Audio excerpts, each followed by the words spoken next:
अहोई माता की दूसरी कथा। एक साहूकार था जिसके 7 बेटे थे, 7 बहुएं तथा एक बेटी थी। दिवाली से पहले कार्तिक बदी अष्टमी को सातों बहुएं अपनी इकलौती ननद के साथ जंगल में खदान में मिट्टी खोद रही थी। वही शाहू की माद थी। मिट्टी खोदते समय ननद के हाथ से सेई का बच्चा मर गया। शाहू माता बोली कि मैं तेरी कोख बांधूंगी। तब ननद अपनी सातों भाभियों से बोली कि तुम में से मेरे बदले कोई अपनी कोख बंधवा लो। सब भाभियों ने अपनी कोख बंधवाने से इनकार कर दिया, परंतु छोटी भाभी सोचने लगी कि यदि कोख नहीं बंधाऊंगी तो सासू जी नाराज होंगी। ऐसा विचार करके ननद के बदले में छोटी भाभी ने अपनी कोख बंधवा ली। इसके बाद जब उससे जो लड़का होता तो 7 दिन बाद मर जाता। एक दिन उसने पंडित को बुलाकर पूछा, मेरी संतान 7वें दिन क्यों मर जाती है? तब पंडित ने कहा कि तुम सुरई गाय की पूजा करो। सुरई गाय शाहू माता की बाइली है, वह तेरी कोख छोड़े तब तेरा बच्चा जिएगा। इसके बाद से वह बहू प्रातःकाल उठकर चुपचाप सुरई गाय के नीचे सफाई आदि कर जाती। गौ माता बोली कि आजकल कौन मेरी सेवा कर रहा है, सो आज देखूंगी। गौ माता खूब तड़के उठी। क्या देखती है कि एक साहूकार के बेटे की बहू उसके नीचे सफाई आदि कर रही है। गौ माता उससे बोली, मैं तेरी सेवा से प्रसन्न हूँ, इच्छा अनुसार जो चाहे वो मांगो।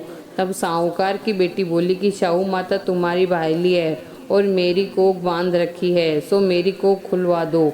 गौ माता ने कहा, अच्छा। अब तो गौ माता समुद्र पार अपनी भाईली के पास उसको लेकर चली गई। रास्ते में कड़ी धूप थी, सो वह दोनों एक पेड़ के नीचे बैठ गई। थोड़ी देर में एक सांप आया और उसने उसी पेड़ पर गरुड़ पक्षी का बच्चा देखा। सांप उसको डसने लगा। तब साहूकार की बहू ने सांप मारकर ढाक के नीचे दबा दिया और बच्चों को बचा लिया।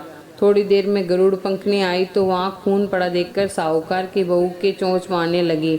तब साहूकारनी बोली कि मैंने तेरे बच्चे को मारा नहीं, बल्कि सांप तेरे बच्चे को डसने लाया था। मैंने तो उससे तेरे बच्चे की रक्षा की है। ये सुनकर गरुड़ पंखनी बोली कि माँ, मांग, तू क्या मांगती है? वो बोली, 7 समुंदर पर शाहू माता रहती है, हमें तो उसके पास पहुंचा दे। तब गरुड़ पंखनी ने दोनों को अपनी पीठ पर बैठाया, शाहू माता के पास पहुंचा दिया। शाहू माता उन्हें देखकर बोली कि आ बहन, बहुत दिनों में आई। फिर कहने लगी कि बहन, मेरे सिर में जू पड़ गई है। तब सुरई के कहने पर वह साहूकार की बहू ने सलाई से उनकी जुएं निकाल दी। इस प्रकार शाहू माता प्रसन्न हो गई। बोली कि तूने मेरे सिर में से बहुत सलाई डाली है, इसलिए मैं तेरे 7 बेटे और बहू होंगी। वह बोली, मेरे तो एक भी बेटा नहीं, 7 बेटे कहाँ से होंगे? शाहू माता बोली, वचन दिया, वचन से फिर तो धोबी के कुंड पर कंकरी खाऊं। जब साहूकार की बहू बोली, मेरी कोख तो तुम्हारे पास बंधी पड़ी है। ये सुन शाहू माता बोली कि तूने मुझे बहुत ठग लिया। मैं तेरी कोख खोलती तो नहीं, परंतु अब खोलनी पड़ेगी। जा, तेरे घर तुझे 7 बेटे और बहुएं मिलेगी। तू जाकर उजमन करियो, 7 अहोई बनाकर 7 कढ़ाई करियो। वह लौटकर घर आई तो वहाँ देखा 7 बेटे 7 बहुएं खड़ी थी।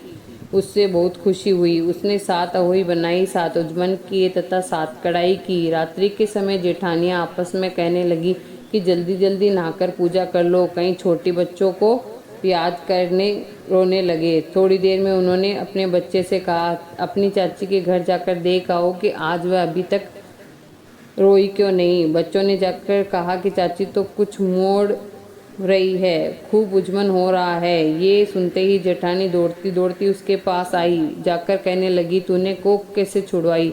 वह बोली, तुमने तो कोख बंधाई नहीं, सो मैंने कोख बंधा ली थी।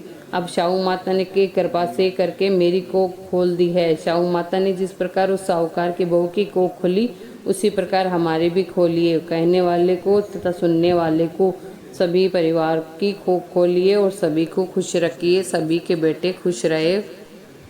जय हो अहोई माता की।